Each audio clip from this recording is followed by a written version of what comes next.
हाल ही में हमास ने इजराइल के ऊपर 20 मिनट में 5000 रॉकेटों से जोरदार हमला किया है। इस हमले के साथ दर्जनों की संख्या में चरमपंथी गाजा से इजराइल में घुस गए हैं, ऐसा इजराइल की सेना की तरफ से कहा गया है। इजराइल सरकार ने सीमा से लगे इलाकों में अलर्ट जारी किया है कि कोई भी घर से बाहर ना निकले। हमास के कमांडर ने इस हमले को अल अक्सा स्टॉर्म का नाम दिया है। जवाब में इजराइल ने भी फिलिस्तीन के खिलाफ युद्ध का ऐलान करते हुए operation swords of iron launch किया है।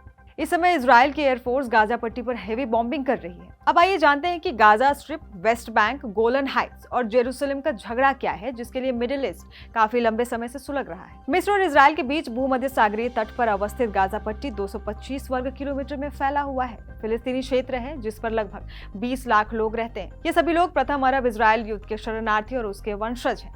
यह हमास संगठन द्वारा प्रशासित क्षेत्र है जिसे इजराइल में एक आतंकी संगठन माना जाता है। अमेरिका, यूके, यूरोपियन यूनियन और इजराइल समेत कई देशों ने इसे आतंकी संगठन घोषित कर रखा है। 1947 के बाद जब यूएन ने फिलिस्तीन को एक यहूदी और एक अरब राज्य में बांट दिया था, उसके बाद से फिलिस्तीन और इजराइल आपस में संघर्षरत है, जिसमें एक अहम मुद्दा इजराइल को यहूदी राज्य के रूप में मान्यता देना है और दूसरा मुद्दा गाजा पट्टी पर अधिकार को लेकर विवाद है। वेस्ट बैंक की बात करें तो वेस्ट बैंक इजराइल और जॉर्डन के बीच में है। इजराइल ने 1967 के युद्ध के बाद इसे अपने कब्जे में कर रखा है। इजराइल और फिलिस्तीन दोनों ही इस इलाके को अपना बताते हैं। गोलन हाइट्स राजनीतिक और रणनीतिक रूप से महत्वपूर्ण है।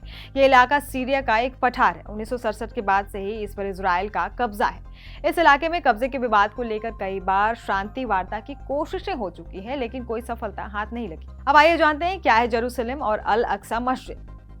फिलिस्तीन के प्रदर्शनकारी और इजरायली पुलिस के बीच आए दिन जेरूसलम और उसके आसपास के इलाके में झड़प होती रहती है। जेरूसलम एक ऐसा शहर है जहां इस्लाम, ईसाई और यहूदियों, इन तीनों धर्म के लोगों की आस्था का केंद्र है। यहाँ अल अक्सा मस्जिद है जो मुसलमानों के लिए मक्का और मदीना के बाद तीसरा सबसे पवित्र स्थान माना जाता है।